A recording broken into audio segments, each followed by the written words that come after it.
राम राम मंडळी. बघा पाण्याची किती अवस्था अवघड आहे.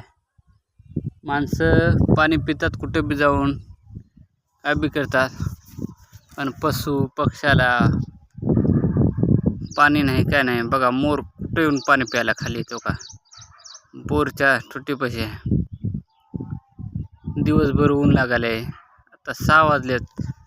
6 वाजता माणसं बिनसं घरला गेल्यावर पाणी प्यायला असे पक्षी डोंगरावरून खाली आलेत. बघा माणसाचं काय नाही, माणसं पाणी पितात, भाकरी खातात, सगळं होते. पण पशुपक्ष्याचं किती अवघड आहे. बिचाऱ्याला पाणी नाही, काहीच नाही. शेतकऱ्यांना हळदी कापसं लावून ठेवलेत. जातात आता पाणी पडणं गेल्यावर काही खरं नाही हो. लोक हळद आता निघतात, अशी पिवळी निघाली. बघा ते मोर कसा पाणी प्यायला. आताच मी बोरचं पाणी काढलं होतं, ते एक ढव भरून ठेवलाय. आता आपला मोबाईल तेवढा काही भारी नाही, त्याचे सगळं झुमिंग करायला. झुमिंग झाली, 4 पसरक झुमिंग वाली ह्याची. मोर तुम्हाला दिसते, ते येते आता पाणी पिऊन इकडे.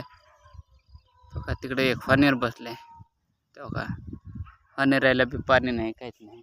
तेव्हा इथे काय फनेर. बघा काय करतील हो, पाणीच नाही पियाला ह्याला. यालेत पाणी पियालेत. तेव्हा तिकडून एक मोर यायला डबल. तेव्हा पार वावरामध्ये भीती नाही, काय नाही. खायला काय बी खातील, पण पाणी पाहिजे हो पक्ष्याला. का बघा मोर तो का ते.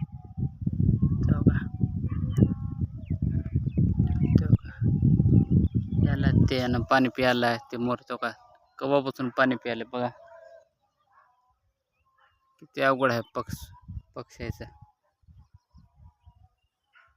शेतकऱ्याची कथाच अवघड आहे. शेतकरी सगळ्यावर दया करते, पण शेतकऱ्यावर निसर्ग दया करू नये का. पाणी पडाव दन दन दन दन सगळं पाणीच उघडून बसले. कधी पडते की काय नाही की. बघा या वावराला लावली हळद, आता ते बघ आज जोडलं, पाणीच नाही. आता उद्यापासून सोडावं त्याला.